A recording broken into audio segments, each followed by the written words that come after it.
Bonjour à tous, on se retrouve pour un nouveau 18 Secus Gimmick Review, mais cette fois-ci sur l'application Naughty. Naughty de Aloïs. Aloïs qui a déjà créé une application qui s'appelle Marty, Yes. plusieurs à créer, et qui a déjà fait pas mal de digital.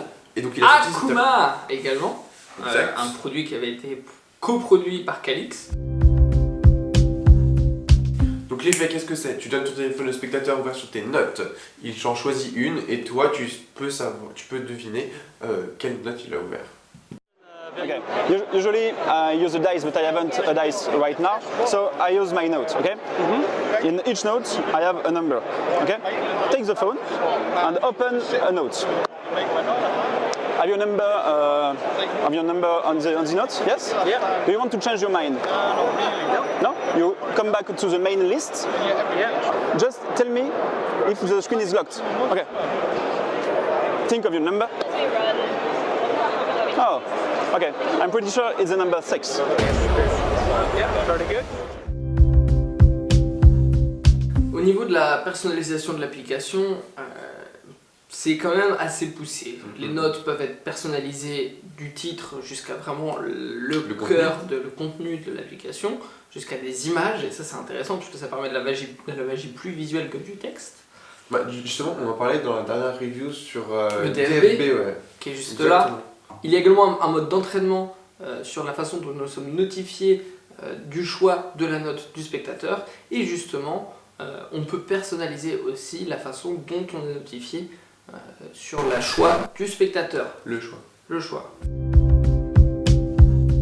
Alors pour la pertinence du gimmick, comme j'en ai vite fait un petit peu placé une avant, c'est par rapport à la DFB. Cette fois-ci, on peut maintenant prédire avec des...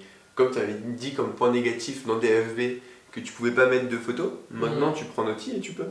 Tu peux faire... Alors moi je vais garder mon point négatif pour l'argumentation. Donc n'hésitez pas à rester jusqu'à la fin de la vidéo. Naughty est disponible, prix affiché juste là, seulement sur iOS. Donc c'est un petit peu pénible si vous êtes sur Android, puisqu'il y a des toujours un peu délaissé les Android. Ça déjà par voilà, et puis mais bon, c'est comme ça. Voilà, MC2. Aussi. Bienvenue dans l'argumentation, je vais prendre les points négatifs, parce que je trouve déjà quelques petits points à relever, notamment le fait que tu aies seulement 15 sorties, non pas que ce soit... Seulement 15 sorties. Oui, seulement 15 sorties, dans le sens où ça ne laisse pas un grand choix à la personne, je pense, dans le sens où je pense que tu restreins trop ses choix. Ça donne pas un côté de... Vraiment, c'est vraiment impossible, quoi. Un jeu de cartes, c'est 52, tu vois. Bah après, pareil, là tu peux avoir jusqu'à 15 notes. C'est quand même impossible que tu trouves quelle note elle a choisi d'ouvrir. Oui, mais je trouve que c'est un petit peu plus restreint, c'est tout. Enfin, voilà. Je voulais aussi le lever que quand même la note n'est quand même pas assez fidèle à la vraie note d'iOS. Du coup, un peu les iPhone addict, quoi, ils vont vraiment reconnaître que c'est pas un truc iOS et ils peuvent un petit peu t'embêter pour ça. C'est quand même à relever comme information. Je pense. Ouais, c'est à noter, mais j'ai pas d'inquiétude là-dessus parce que Aloïs nous a dit qu'il allait, dans les prochaines mises à jour, régler ce problème. Et de toute façon, ça se voit pas forcément du premier coup d'œil. Faut vraiment chercher les détails pour le spectateur. De toute façon, quand tu vas lui donner ton portable en lui disant choisis une note, il va pas te demander s'il est dans une application ou pas, tu es juste en train de lui faire un truc de magie. Ok. Donc ce qui est bien aussi avec Naughty, c'est que si t'as raté ton pic, ouais. tu peux te redemander à l'application de te le redonner très discrètement. Ok, ça c'est pas mal, ça paraît aussi, Ouais. S'il y a des aléas, tu peux quand même... C'est ça, okay. tu peux quand même retomber sur tes pattes. C'est pas mal, c'est très bien.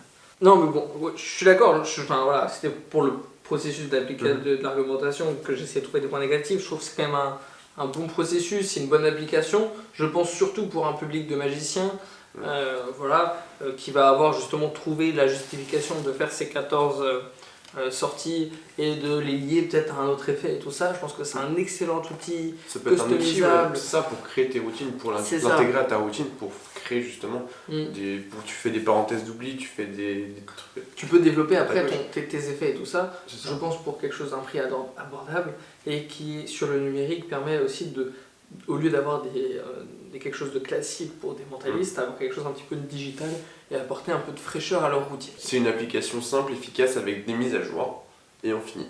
Merci à tous d'avoir suivi encore une fois ce dernier DivCircus Gimmick Review concentré sur du digital, puisque les applications digitales et une émission spécialement dédiée à la magie digitale sera présentée le samedi par Antoine et Axel, ici même, pour vous servir. Pour soutenir la chaîne, vous pouvez faire 2 choses. La première, c'est vous abonner et la deuxième, activer la cloche. et ça c'est la troisième, parce que la deuxième, Et la deuxième, c'est vous pouvez aller sur le aller Patreon, sur le Patreon pour que l'on puisse acheter des lights